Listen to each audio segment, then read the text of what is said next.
வணக்கம். தமிழ் ஆஸ்ட்ரோலைஃப் சேனல் பார்வையாளர்களுக்கு என்னுடைய மனமார்ந்த நன்றி. 2026 புத்தாண்டு ராசி பலன்கள்.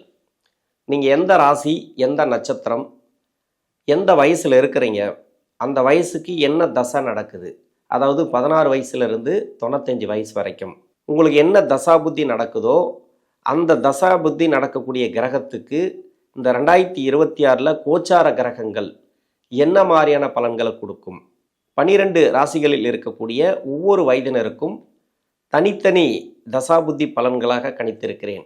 உங்களுக்கு என்ன தசாபுத்தி நடக்குது அப்படிங்கிறத எனக்கு கமெண்ட் செக்ஷனில் பதிவு பண்ணுங்கள். கன்னிராசியில் குரு தசை நடக்கிறவங்களுக்கு, கன்னிராசியை பொறுத்த வரைக்கும் நிறைய எதிர்பார்ப்புகள் இருக்கும். ஏன்னா சனி 7ஆம் இடத்துல இருக்கிறார். இப்போது கோச்சார கிரகங்களை பொறுத்த வரைக்கும் ஓரளவுக்கு நல்லா இருக்குது, பெருசாக கெடுபலன்கள் செய்யக்கூடிய அமைப்பில் இல்லை.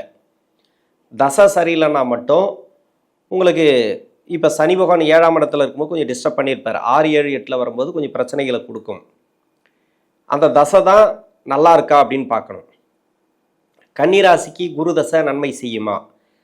இவர் இந்த ராசிக்கு 4ஆம் அதிபதினு சொல்லக்கூடியவர், 7ஆம் அதிபதினு சொல்லக்கூடியவர். ராசிக்கு நன்மை செய்யாது.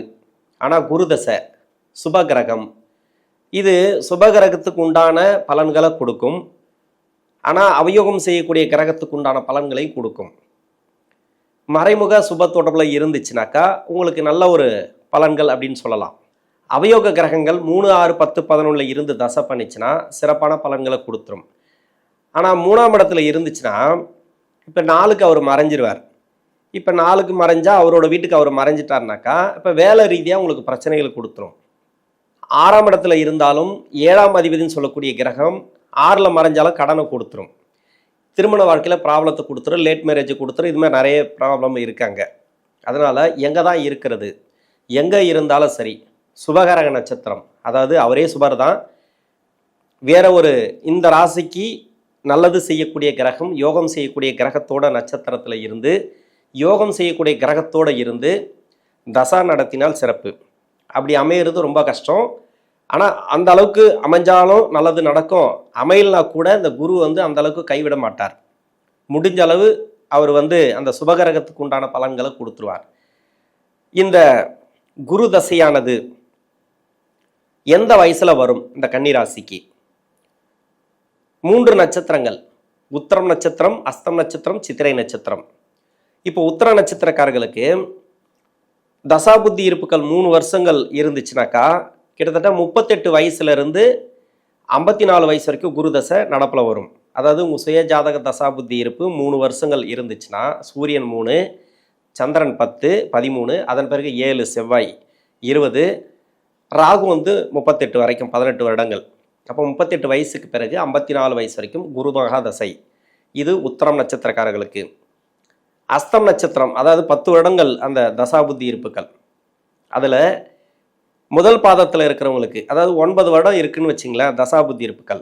9 + ஒரு 7 அப்படின்னாக்கா 16 வருஷங்கள் செவ்வாய்.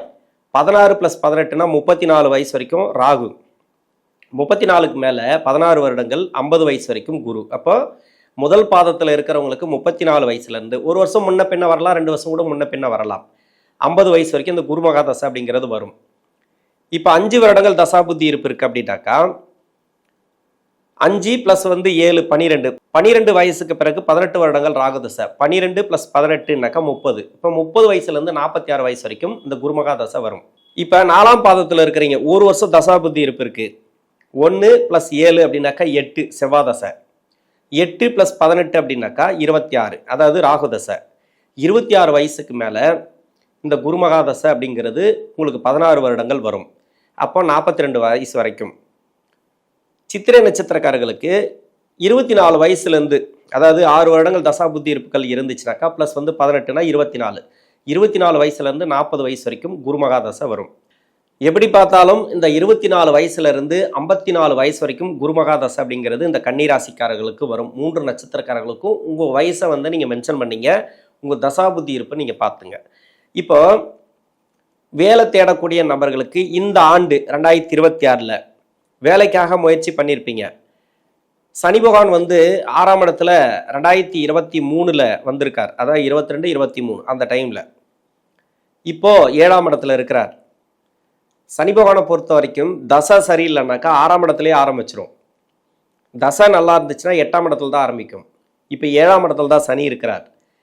தசை சரியில்லைன்னு நம்ம சொல்ல முடியாது. ஏன்னா அவங்க சுய ஜாதகத்தை பார்க்காம இந்த ஜாதக அடிப்படையில், அதாவது குரு அப்படிங்கிற ஒரு சுப கிரகம், சனி பகவானுக்கு நட்பு கிரகம், பகை கிரகம் கிடையாது. அப்போது கன்னிராசிக்கு நன்மை செய்யாத கிரகமாக இருந்தாலும் முதல் 10 வருஷம் அப்படிங்கிறது நல்ல பலன்களை கொடுத்துரும். இது வந்து 24 வயசுலேருந்து 54 வயசு வரைக்கும் பொதுவாக வேலை தேடக்கூடிய நபர்களுக்கும் வேலை சார்ந்து இருக்கக்கூடிய நபர்களுக்கும், அதாவது எம்ப்ளாய், இவங்களுக்கு நல்லா இருக்கும். வேலை சார்ந்து நல்ல ஒரு முன்னேற்றத்தை கொடுக்கும். ஒரு சில பேருக்கு மட்டும் வேலையில் பிரச்சனை வச்சுனே வரும். அதுக்கு என்ன காரணம் அப்படின்னாக்கா, லக்னத்துக்கும் அவயோகராக வந்துடுவார். நீங்கள் வேறு லக்னமாக இருந்து அந்த லக்னத்துக்கு அவயோகராக வந்து அவயோகம் செய்யக்கூடிய இடத்துல இருந்து தசை பண்ணிச்சுன்னா அந்த குரு தசை ரொம்ப கஷ்டத்தை கொடுத்துட்ருக்கும். ஆனால் சுபகிரகம் அப்படிங்கிறதுனால வேலை கொடுத்துருவார்.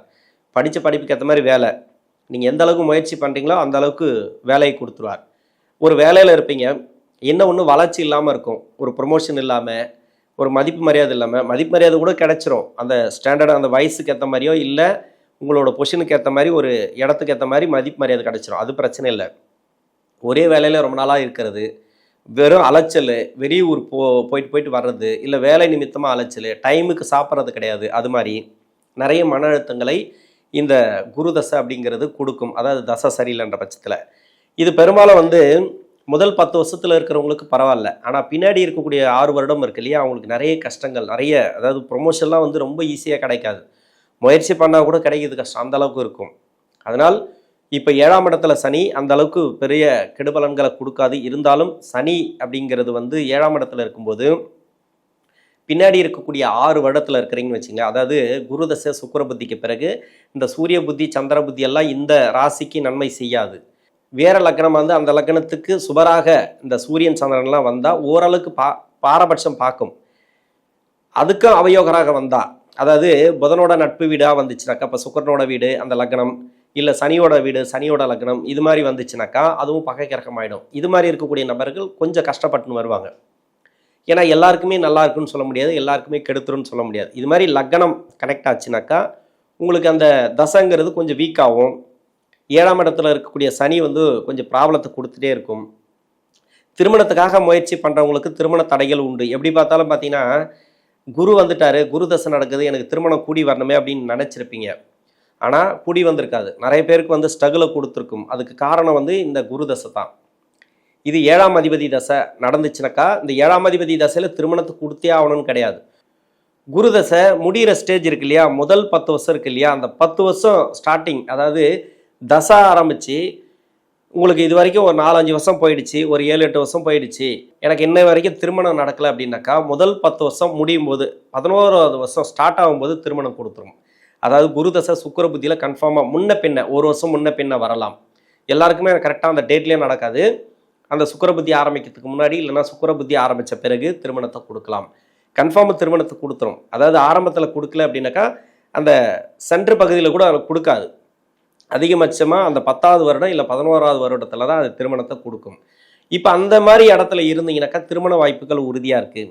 கணவன் மனைவிக்குள்ளே கருத்து வேறுபாடுகள் இருந்துச்சுன்னா கொஞ்சம் மாறக்கூடிய வாய்ப்பு இருக்குது. இந்த வருஷத்தில் கொஞ்சம் மிஸ் அண்டர்ஸ்டாண்டிங்கெல்லாம் இருக்கும். நிறைய பேர் வந்து ஏன்னா 6, 7, 8 சனி வரும்போது தசை சரியில்லைனாக்கா இது வந்து கலத்திரஸ்தானாதிபதி தசை, 4 குடையவன் தசை, கலத்திர பாவத்துக்கு சம்மந்தப்பட்ட தசை அப்படிங்கிறதுனால கொஞ்சம் மிஸ் அண்டர்ஸ்டாண்டிங் கொடுத்துருக்கும். நிறைய பேருக்கு வந்து பொருத்தம் பார்த்துருப்பாங்க, ஆனால் தசாபுத்தி பொருத்தம் பார்த்துருக்க மாட்டாங்க. அது மாதிரி ஏதாவது ஒரு மிஸ் ஆகும்.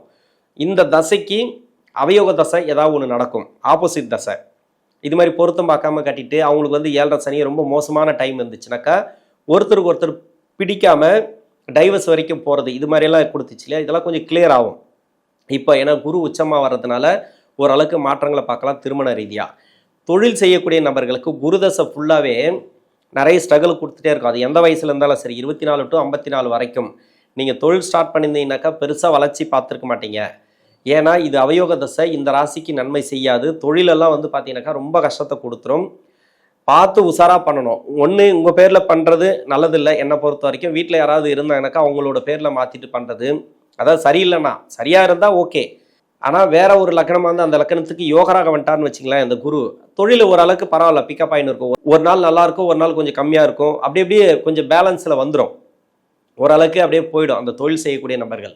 இப்போதைக்கு இந்த 2026 பொறுத்த வரைக்கும் குரு தசையில் பின்னாடி இருக்கக்கூடிய 6 வருடம், அந்த 6 வருடம் இருக்கு இல்லையா, 10 வருடம் முடிஞ்சு பின்னாடி இருக்கக்கூடிய 6 வருடம் இருக்கு இல்லையா, சுக்கிர புத்திக்கு பிறகு சூரிய புத்தி, சந்திர புத்தி, செவ்வாய் புத்தி, இதெல்லாம் அந்த புத்தி நடத்தக்கூடிய கிரகங்களாக இருந்துச்சுன்னா, அந்த புத்தியில் இருந்தீங்கன்னாக்கா கொஞ்சம் உஷாராக தொழில் பண்ணுங்கள். கடன் வாங்குறதுல தவிர்ப்பது நல்லது. கடன் சுமை கொஞ்சம் அதிகமாக ஏற்றிக்காதீங்க, நிறைய மன உளைச்சல்களை கொடுக்கும். இந்த டைமுங்கிறது மனசார்ந்த பிரச்சனைகளை கொடுக்கும்.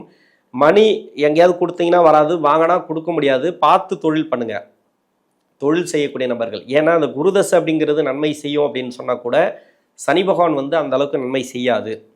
ஏன்னா சனி 6ஆம் அதிபதி, அது கடனை கொடுத்துருவார். அதே மாதிரி பூர்வ புண்ணியஸ்தான அதிபதி நல்லதையும் கொடுப்பார். 2 பக்கமும் உங்களுக்கு ப்ராப்ளத்தை கொடுத்துட்டே வரும். கன்னிராசிக்கு நிறைய பேர் கஷ்டப்படுறாங்க குரு தசையில். இதுக்கு காரணம் இந்த தசை தான். மெயின் வந்து அவயோக தசை. இது வந்து மறைமுக சுப தொடர்பில் இருந்துச்சுனாக்கா நன்மை செய்யும். இல்லை அப்படின்ற பட்சத்தில் அஷ்டம சனியில் கஷ்டத்தை கன்ஃபார்மாக கொடுக்கும். ஆனால் இப்போ கொடுக்காது. இப்போ ஓரளவுக்கு அப்படியே போகலாம். இந்த 2026 ஒரு மாற்றங்களை பார்க்கலாம், மனசு ரீதியாக மாற்றங்கள். இந்த பணம்லாம் வந்து வராமல் இருக்கிறது, அதெல்லாம் கொஞ்சம் வரத்துக்கு வாய்ப்பு இருக்குது. முடிஞ்ச அளவு நீங்கள் பேசி தீர்த்துட்டு வாங்கிடுங்க, எப்படியாவது பேசி வாங்கிடுங்க. எதையுமே வந்து சண்டை சச்சரவோடு வாங்கக்கூடாது. ஒரு சில பேருக்கு வந்து கோர்ட்டு கேஸ் வழக்கு அது மாதிரி போயிருந்துச்சுனாக்கா அதெல்லாம் ரிலீஃப் ஆகும். அதாவது உங்களுக்கு சாதகமாக முடியக்கூடிய வாய்ப்புகள் அதிகமாக இருக்குது இந்த குரு தசையில். குருவை பொறுத்த வரைக்கும் நன்மை செய்யக்கூடிய கிரகமாக லக்னத்துக்கு வந்துட்டார்னா சிறப்பு. அந்த லக்னத்துக்கும் அவயோகராக வந்தார்னாலும், அப்படி இல்லை அந்த லக்னத்துக்கு மறை ஸ்தானத்தில் இருந்தாலும் உங்களுக்கு ரொம்ப உஷாராக நீங்கள் தொழில் பண்ணணும், தொழில் பண்ணக்கூடிய நபர்கள். மற்றபடி இந்த கவர்மெண்ட் ஜாபுக்காக ட்ரை பண்ணுறவங்க, அரசாங்க வேலைக்காக, அரசியலில் இருக்கிறவங்க, இவங்களுக்கெல்லாம் ஓரளவுக்கு பரவாயில்ல, ஓரளவுக்கு நல்லபடியாக போகும்.